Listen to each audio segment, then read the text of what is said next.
करते हैं, तब तक व्यक्ति बुरे काम भी करता रहे तो भी उसके लिए कोई बुरा कहने वाला नहीं है।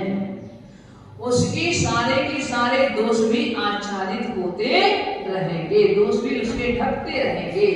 किंतु जब जिस समय फिर उसका अशुभ कर्म का उदय आएगा तो वो छोटी सी गलती भी उसके अपयश करा देगी। छोटी गलती उस समय बहुत छोटी हो, परंतु बहुत छोटी सी गलती भी उसके अयश में निमित्त बन जाएगी, उसकी अपकीर्ति करा देगी। और जब तक उसका पुण्य कर्म का उदय है तो कहो बड़ी बड़ी गलतियां भी उसकी छिपती रहे, होती रहे। अब देखो बड़े बड़े घोटाले होते हैं, अपन देश की दृष्टि से देखो तो क्या वो घोटाले एक दिन के होते हैं? महीनों से वर्षों से चल रहे होंगे, पर जब तक नहीं आए प्रकाश में, कब आए प्रकाश में?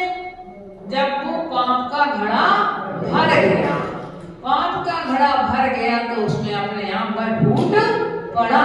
अपने आप ही ऐसे निमित्त मिलते हैं कि वह अपने आप पाप भी उनका उजागर हो जाता है। तो ऐसे ही हमारे भी यही बात है, एक ख्याति लाभ भी हम चाहें तो हमारे लिए अपने सोचने से नहीं मिलता। अच्छे अच्छे तपस्वी अच्छा बहुत अच्छा उत्तम आचरण करने वाले हैं और उसके उनका कोई नाम लेने वाला नहीं है। अच्छे बड़े बड़े ज्ञानी महाज्ञानी हैं, परंतु फिर भी उनका यदि इस कर्म का उदय नहीं है तो उनका कोई नाम लेने वाला नहीं है। और जो बहुत कम ज्ञान है, किंतु ज्ञान जितना है नहीं उतना अपने आप को दिखा रहे हैं, अगर उनका यश कीर्ति का उदय है तो उनकी वाह प्रशंसा उनके लोक में हो रही है।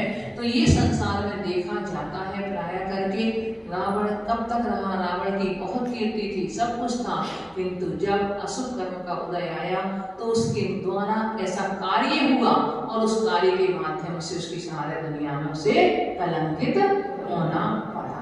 तो कोई भी व्यक्ति हो, चाहे वो महापुरुष हो, चाहे वो हम हो, चाहे आप हो, चाहे कोई भी हो, व्यक्ति की पूजा उसके आचरण से ही होती है, उसके चारित्र से ही होती है।